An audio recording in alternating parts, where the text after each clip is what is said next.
So, nandito tayo sa pwesto. Lakas ng ulan. Pero may pasok. Nag-cancel na ibang lugar. Cordon, Tiague, Alicia. Tapos dito may pasok. Kita niyo naman, no? Malakas ang pag-uulan. Bakit kaya dito sa Santiago may pasok pa?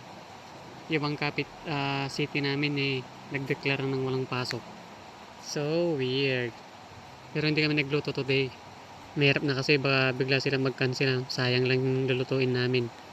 Pero bukas may pasok na talaga. Kasi yellow warning pa lang eh. Ngayon kasi orange rainfall. Ito tayong palengke. May iwan si Bakaya. Ay, si Bakaya. Nagbabantay siya. Ito tayong palengke. Dito na tayo. Medyo malakas yung sounds. Hindi tayo marinig.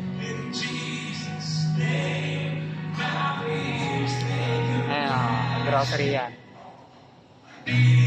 Si Mama Isil lang pumunta.